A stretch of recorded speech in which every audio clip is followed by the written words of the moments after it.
I'm Steve Johnson, News Director of theDove TV. Watch more videos from the Dove Newsroom at thedove.us.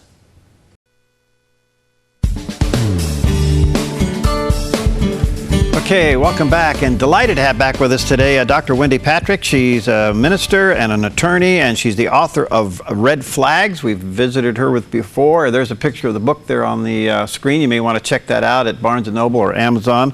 Her website is wendypatrickphd.com. And Wendy, thanks for being with us. Sorry for the short time, but you wanted to kind of update us on the Pope's visit coming up in September. What do you think the purpose is all about? Good to see you. Thank you. Well, he's coming for the World Meeting of Families. But what's interesting about this visit is the amount of people that are going to be descending upon Philadelphia for his visit is estimated to be twice its population. They are surmising there may be more people than were there for the signing of the Declaration of Independence. And this is a really big deal. Part of the reason for that is Pope Francis really is a rock star. Remember, this is the Time Magazine 2013 Man of the Year. This is somebody who has a Pope app, so the world can follow his comings and goings to be able to join him at some of his appearances, like the one in Philadelphia. And it really has made the city take all kinds of new precautions and developments, and they are revising their transit schedule to be able to accommodate the vast amount of people they expect to have. Security? Oh, I'll tell you what, in light of recent events, you can imagine that's going to be front and center in trying to prepare for the Pope's visit, as it always is as he travels around the world. So there probably will be a multi-jurisdictional team that's going to be in place and ready, God forbid, should anything happen. But yeah, security really is something, especially now, that everyone's going to be watching for. We've had popes visit before, but this one seems to have by far a greater emphasis to it, certainly great response to it. What do you think it is? Well, I think Pope Francis has really distinguished himself in a lot of ways from his predecessors. He really exhibits the kind of practical, day-to-day biblical humility that a lot of people have picked up on. He's done a lot of things different, everything from where he lives to the way he interacts with the public to the public appearances he makes. He's really distinguished himself as going out into the public eye and into the public realm, shaking hands, grabbing and drinking from mugs of tea. I mean, things that, first of all, might be a little bit dangerous, according to some people, but really sort of connecting with the common people, both in his city and around the world as he travels. He's washing the feet of people that have been incarcerated, that have been offenders. I mean, really going out of his way to do a lot of things differently. Not that his predecessors weren't wonderful people that were engaged with the public, but he's made it a point from the very minute he took office to distinguish himself. And that's really had a positive response around the world. He also seems to do a lot of public appearances. He weighs in on a lot of public issues, perhaps more so than some of his predecessors. So because of that, I mean, Philadelphia is expecting 1.5 million people to turn out to see him as he shows up at the end of the World Meeting of Families.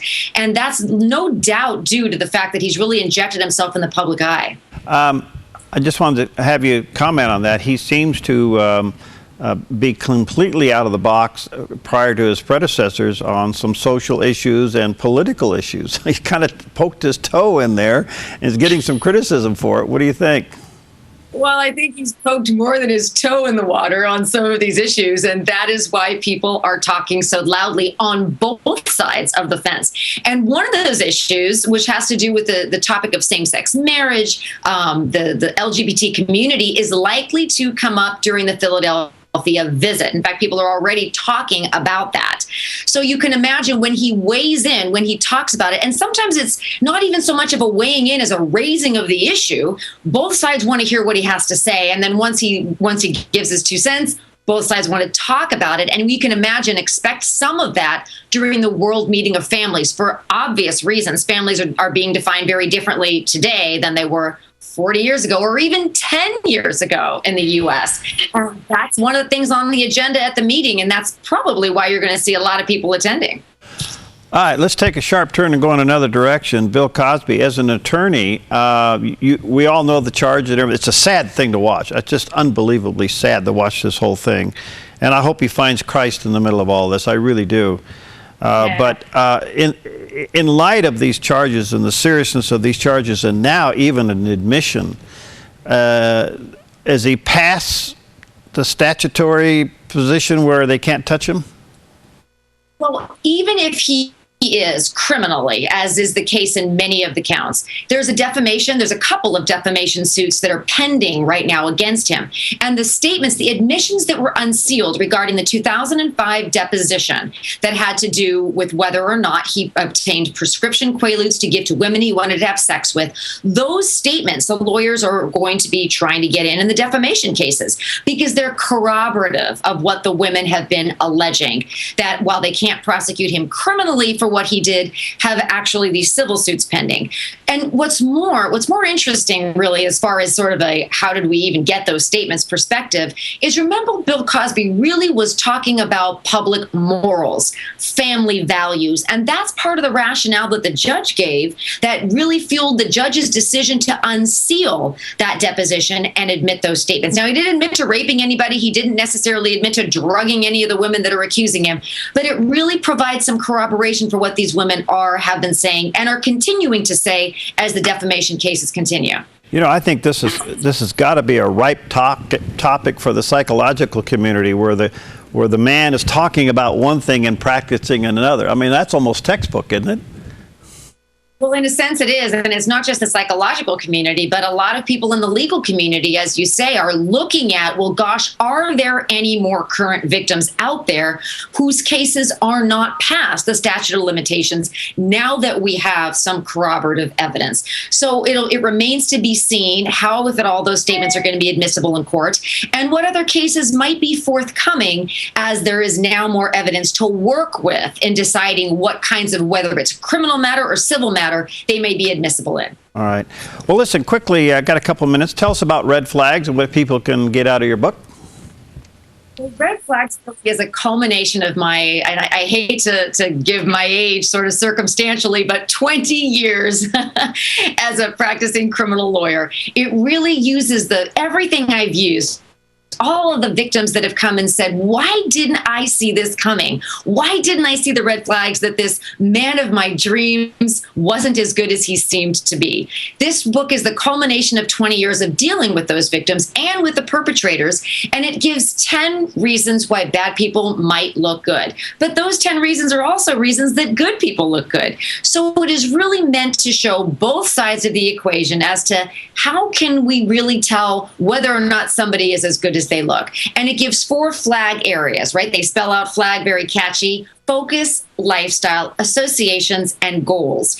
And it looks at everything that somebody presents for you to work with in those 4 areas will at least enable you to be better equipped to be able to tell the person behind the persona in order to separate the dangerous from the desirable. Whoa. How are you using that in your ministry now?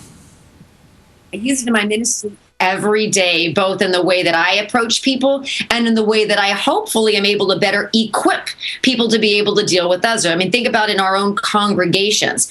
We might not necessarily know every single person that attends our church. And this is really important in a day and age where church leadership really wants to vet its volunteers, those that work with youth ministries. I mean, we want to make sure that we have good, wholesome Christians working with the population, working with small groups, supervising children, and the list goes on. These are ways in which we can read the people that want to work with us. Because let's face it, it's something that we deal with in churches just like in any other place where you've got people that want to volunteer their time in working with our congregation. So I work with churches, I speak to churches, I give lots of sermons and lots of presentations on reading red flags, and it's very helpful because I hate to say it, but over the years, you can't deny it's true that predators sometimes want to work with church populations because they tend to be very trusting. So we've got to keep our guard up and making sure that the people that are working with us and with our kids are as good as they look, just like any other place.